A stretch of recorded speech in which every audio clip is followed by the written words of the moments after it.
Mais, mesdames et messieurs, bonjour. Bienvenue dans le journal scientifique de la Merci TV.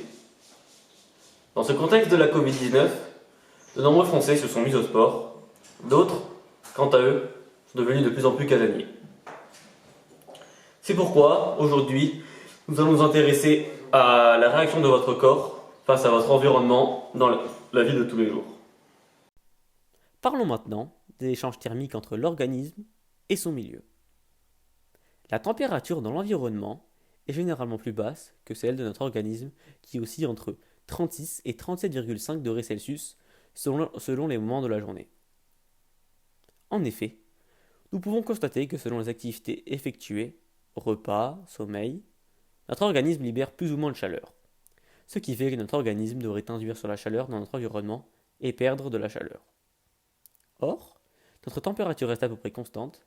Cela signifie qu'il y a des échanges thermiques entre notre corps et son milieu. On parlerait ici de flux thermique. La chaleur perdue par notre corps est donc compensée par une production de chaleur effectuée par notre organisme. C'est ce que l'on appelle un bilan thermique équilibré. On remarque que le corps est composé de deux compartiments qui n'ont pas la même température.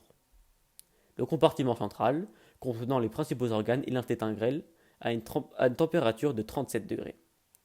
Le compartiment périphérique, quant à lui, est situé dans tout le reste du corps à une température de 31 degrés, comme par exemple les mains ou les pieds qui sont les parties qui se refroidissent le plus vite. Visiblement, le corps a des besoins thermiques différents en fonction de son activité ou même du temps de la journée. Mais comment va-t-il ou peut-il se chauffer ou se refroidir? Ce que nous verrons avec le professeur Vassilakos Louis qui va prendre la parole dès maintenant. Bonjour Elias, l'alimentation joue un rôle important dans cette régulation. En effet, l'organisme produit sa propre chaleur par la combustion des aliments ingérés. La digestion des aliments correspond à une transformation chimique afin de les réduire en nutriments absorbables par l'intestin grêle. Manger permet donc d'apporter le carburant énergétique pour que le corps humain fonctionne et maintienne son bilan thermique à l'équilibre. Ces nutriments vont être apportés dans toutes nos cellules de notre corps qui vont opérer une respiration cellulaire. Ainsi, les cellules peuvent vivre, mais près de 80% de l'énergie présente dans les nutriments seront convertis en chaleur. Ce métabolisme va permettre d'assurer un maintien de la chaleur à tout moment de la journée, même au repos. La pratique du sport de manière régulière et intensive nécessite un apport alimentaire suffisant, quantitativement et qualitativement, pour que le bilan énergétique reste stable. Selon l'activité exercée, le corps dépense plusieurs quantités d'énergie.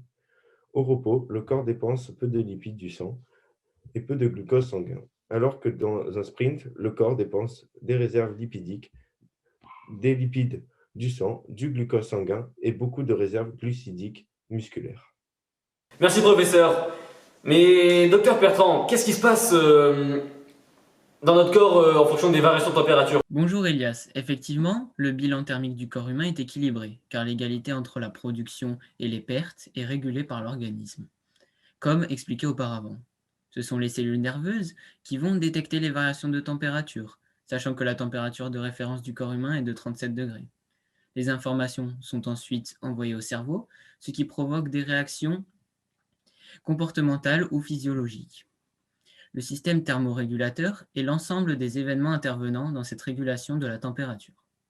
Les principales réponses à une variation de température sont des réponses comme l'intensité d'une activité physique ou le choix de certains vêtements.